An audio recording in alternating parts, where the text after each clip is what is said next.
이사야 1부는 네 단락으로 구성되어 있는데요. 마지막 28장에서 35장 10절까지는 선민과 열방의 화와 복의 노래입니다. 계속해서 읽고 있는데요. 이 가운데 오늘은 33장 읽었습니다. 근데 우리가 알아야 될 사실은 이사야서의 기록도 그렇고 대부분의 성경이 그래요. 연대기 순으로 기록된 게 아닙니다. 대부분은 연대기 순으로 기록되고 있는 것이 사실이지만 뒤섞여 있어요. 그래서 과거의 것이 먼저 기록되기도 하고 먼저의 것이 나중에 기록되어 있기도 합니다. 오늘 33장과 37장도 그래요. 오늘 이 33장을 이해하기 위해서 먼저 37장 말씀이 선행되어야 합니다. 왜냐하면 37장 말씀이 사실 연대기적으로 보면 먼저 일어난 일이에요. 그리고 33장에 기록된 거예요. 그러니까 우리가 이걸 성경이 과거와 현재가 과거와 뭐라고 그러죠? 지금 현재가 뒤섞여 있으니까 이거를 이해하기가 쉽지 않은데, 그렇기 때문에 37장을 먼저 읽고 33장을 읽어야 오늘 말씀을 제대로 이해할 수가 있습니다.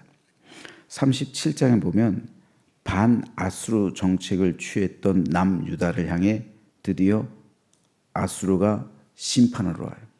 침공해 옵니다. 그 결과 남유다의 위쪽 도시부터 다 깨져요. 다 부서집니다. 그리고 마지막으로 전략적으로 굉장히 중요한 도시가 있어요. 최후의 보루를 할 수 있는 마지노선이라고 할 수 있는 아주 중요한 군사 도시가 있는데 라기스거든요. 라기스까지 무너져요. 라기스가 무너지니까 이제 곧바로 예루살렘이. 그래서 18만 5천 대군이 예루살렘을 빙 둘러서 포위하고 있는 거예요. 예루살렘이 포위됐다는 것은 뭡니까? 어디로 빠져나갈 수가 없어요. 원조를 구하러 갈 수도 없고 물자가 끊어지는 거예요. 이제 예루살렘 어떻게 할 수 고립되어 있는 겁니다. 고립되어 있어서 히스기야가 그나마 잘해놓은 게 있어요. 그 기온샘은 예루살렘 바깥에 있거든요. 예루살렘 바깥에 있는 기온샘. 왜냐하면 예루살렘 안에는 물이 없어요.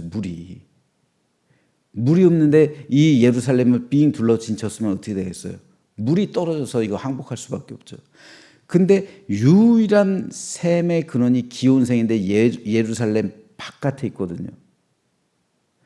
그럼 이 기온샘을 어떻게 예루살렘으로 끌어들일 것인가? 평상시엔 포오면 됐는데 이게 안 되잖아요. 성문 밖으로 못 나가니까. 그래서 히스기야가 판 터널이 실로암 이 터널이 그 물이 모이는 장소가 실로암 못이에요. 실로암. 이 대공사를 해낸 거 우리 성지순례 갔을 때 여기 갔었잖아요. 실로암 그 터널을 갔었잖아요. 이 대공사를 지금부터 2600년 전에 히스기야가 해낸 겁니다. 이거 아니었으면은 버티기가 힘들죠. 그리고 이 기온샘을 위장시켜 놓은 거예요. 아무도 못 알아보게. 그거 아수르 대군이 막아버리면 예루살렘은 힘들잖아요. 자, 그 절체절명의 상황이에요. 그 절체절명의 상황 속에서 비로소 히스기야는 자신이 의지할 분은 오직 하나님밖에 없음을 깨닫게 되는 거예요.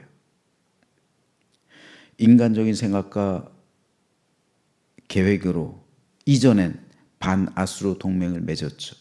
애굽을 의지했어요.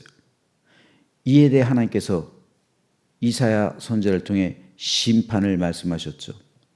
그럼에도 히스기야는 듣질 않았어요. 내 생각이 옳다라고 믿었기 때문이죠. 이사야가 공공연히 괜한 말한다 이렇게 생각했겠죠. 하지만 이 하나님의 심판에 대한 경고가 현실로 드러나자 그때서야 비로소 히스기야는 깨닫기 시작한 거예요. 그래서 히스기야는 37장에서 이렇게 명령합니다. 히스기야 왕이 듣고, 이 랍사게의 편지예요. 18만 대군 5천 대군이 둘러싸고서 랍사게가 히스기야한테 편지를 보냈죠. 자기 옷을 찢고 굵은 배의 옷을 입고 여호와의 전으로 갔고 왕국 맡은 자 엘리야김과 서기관 셈나와 제사장 중 어른들도 굵은 배의 옷을 입으니라. 왕이 그들을 아모스의 아들 선지자 이사야에게로 보내매. 이제 이사야에게로 보낸 거예요. 그전엔 이사야 말을 듣지 않았는데 이제 왕이 이사야에게로 사람들 보낸 거예요. 그들이 이사야에게 이르되 히스기야의 말씀에 오늘은 환난과 책벌과 능욕의 날이라. 아이를 낳으려 하나 해산할 힘이 없음 같도다. 당신의 하나님 여호와께서 랍사가의 말을 들으셨을 것이다. 그가 그의 상전 아수르 왕의 보냄을 받고 살아계신 하나님을 회방하였은즉 당신 하나님 여호와께서 혹시 그로 말미암아 견책하실까노라. 그런즉 바라건대 당신은 이 남아있는 자를 위하여 기도하라 하시더이다. 즉 히스기야는 기도를 선포한 거예요. 모든 백성에게, 예루살렘 주민들에게 하나님께 나와 기도하라. 그리고 왕 자신도 성전에 들어가 랍사게의 편지를 깔아놓고 하나님께 무릎 꿇어 엎드려 기도하는 거예요. 굵은 베옷을 입은 겁니다. 하나님 앞에 엎드렸던 거예요. 얼마 전까지만 해도 하나님을 의지하지 않았지만 이제 히스기야는 하나님을 온전히 의지했습니다. 놀라운 사실은요, 하나님을 의지하지 않고 애굽을 의지하고 이웃 나라들과 동맹을 맺었던 히스기야에게 하나님께서는 심판을 경고하셨었잖아요. 하지만 히스기야가 회개하고 자신의 뜻을 돌이키고 하나님 앞에 엎드려 기도하는 순간 하나님께서도 뜻을 돌이키셨습니다. 여러분, 성도를 향한 심판의 경고는요, 내가 반드시 너희를 심판하겠다 라는 하나님의 굳은 맹세가 아니라 회개하라는 사랑의 메시지예요. 회개하라, 돌이켜라. 그러면은 나도 너희를 심판하지 않을 것이다. 이건 조건부예요. 너희가 회개하면 나도 너희를 심판하지 않아. 나의 뜻은 너희를 심판하는 게 아니야. 하지만 그럼에도 너희가 나의 뜻을 어긴다면, 돌이키지 않는다면 어쩔 수 없이 나도 너희를 징계할 것이다. 이것이 성도를 향한 하나님의 사랑의 메시지입니다. 히스기야가 굵은 베옷을 입었다라는 것은 국가가 망했습니다 라는 표현입니다. 이 나라를 구원해 줄 수 있는 분은 오직 하나님밖에 없음을 고백하는 겁니다. 이렇게 히스기야가 자신의 뜻을 돌이키고 회개했을 때, 하나님 앞에 나와 엎드렸을 때 하나님 역시 그 뜻을 돌이키시죠. 그리고 유다에 대한 심판을 거두시고 도리어 아수르를 심판하셨습니다.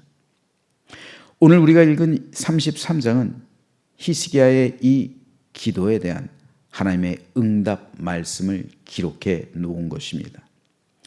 크게 세 문단으로 나눌 수가 있어요.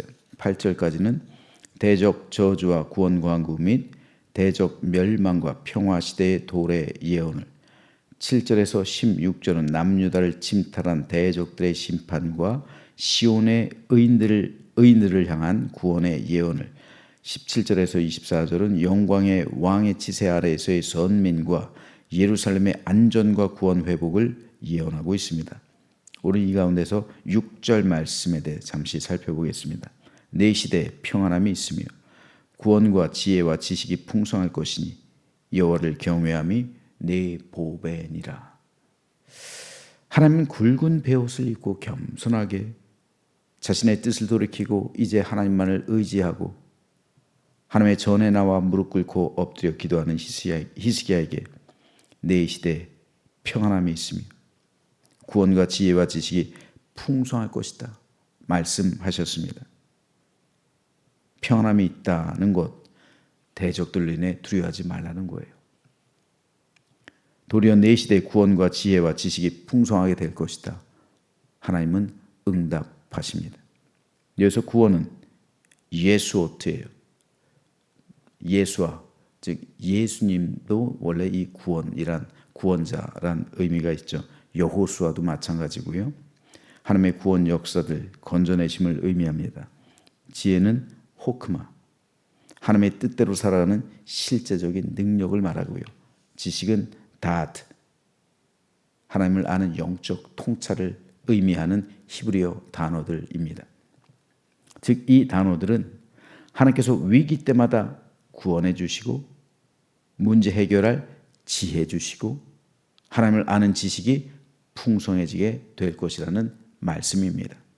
이를 통해 사회는 안정될 것이고 백성들의 믿음은 깊어지게 될 것이고 그들의 삶은 풍요로워질 것이라는 하나님의 약속 말씀입니다. 이것은 히스기야의 기도에 대한 하나님의 응답이었습니다. 놀랍지 않습니까, 여러분? 히스기야가 한 일은 하나님께로 돌이킨 것뿐이었어요. 하나님께 겸손히 엎드린 것뿐이었어요. 그런데 하나님은 아수르의 18만 5천 대군을 물리치시고 사회적인 안정, 풍요로운 백성들의 삶, 하늘에 대한 깊은 믿음을 약속하셨습니다. 이것이 얼마나 큰 은혜요 축복입니까? 왜 이렇게 되었는지, 어떻게 이런 삶을 살아갈 수 있는지 그에 대한 결정적인 이유가 오늘 보면 6절 하반절에 이렇게 기록되어 있습니다. 여호와를 경외함이 내 보배니라. 보배란 내게 있어서 가장 귀중한 것. 자녀들 포함해서 여러분에게 있어서 가장 귀중한 것이 뭘까요? 대부분 가정이죠. 가정이 제일 중요하겠죠. 그리고 그 외 대부분 사람들은 아마 재물을 보배로 여길 것이고 때론 건강을 보배로 여기죠. 권력과 명예를 보배로 여기고 세상에서의 형통과 성공을 보배로 여기기도 합니다. 하지만 성경은 우리에게 있어서 가장 귀중한 것은 내가 하나님을 경외하는 것. 내가 하나님을 경외하는 마음이 너의 보배다 라고 말씀합니다. 왜 그렇습니까? 하나님을 경외하는 사람에게 하나님은 오늘도 여전히 그와 함께 하시기 때문입니다. 그렇기 때문에 18만 5천 대군이 둘러싸고 있어도 평안할 수 있어요. 왜요? 하나님께서 지켜주시니까요. 보호해 주시니까요. 함께 하시니까요. 우리도 세상 살아가다 보면 어려움 당할 수 있습니다. 고난과 환난 겪을 수 있어요. 그런데 하나님께서 함께 하신 사람, 하나님의 돌보심을 받는 사람, 하나님이 보호하시고 하나님이 둘러 진치고 있는 그런 사람은 그 순간 속에서도 샬롬의 은혜를 누립니다. 구원과 지혜와 지식의 풍성함을 맛보게 됩니다. 그래서 잠언 9장 10절에서도 여호와를 경외하는 것이 지혜의 근본이다 라고 말씀하신 겁니다. 진정한 지혜는 많이 아는 게 아니라 하나님을 경외하는 데 있습니다. 참된 평안은 내게 아무 일이 없는 데서 오는 게 아니라 하나님께서 함께 하시기 때문에 임하는 거예요. 나의 풍요로움은 많이 갖는 데서 오는 게 아니라 하나님 안에서의 부유함과 그 안에서 누리는 은혜로 인해 진정한 풍성한 은혜, 풍요로움을 누리는 겁니다. 그러므로 저는 이사야 33장 6절에서의 이 말씀이 오늘 저와 여러분의 신앙 고백이 되며 하나님께서 오늘 우리의 기도에 대한 응답의 말씀으로 선언되어지기를 주님의 이름으로 축복합니다. 그래서 오늘 하루 이 말씀 붙들고 기도하시길 바랍니다. 내 시대에 평안함이 있을 것이며 제가 이사야를 대신해서 여러분에게 하나님의 말씀을 전하겠습니다. 여러분의 시대에 평안함이 있을 것이며 여러분의 가정에 샬롬의 은총이 있을 것이며 여러분의 삶에 하나님께서 베풀어 주시는 평화와 안식이 있을 것이며 구원과 지혜와 지식이 풍성해 주실 줄로 믿습니다. 왜냐하면 여호와를 경외하는 것이 여러분의 보배이기 때문입니다. 이 말씀 붙들고 하나님께서 나를 얼마나 사랑하시는지, 내가 한 것 하나님을 의지하는 것뿐인데 하나님께서 내게 얼마나 큰 은혜와 복으로 나를 풍요롭게 하시는지, 하나님께서 나와 함께 하시는 것이 얼마나 큰 축복이요 감사한 일인지 믿음으로 고백하며 오늘 하루 우리 하나님과 함께하며 우리 주님께서 베풀어 주시는 풍성한 복과 은혜를 누리는 행복한 날 되시길 주님 이름으로 축원합니다.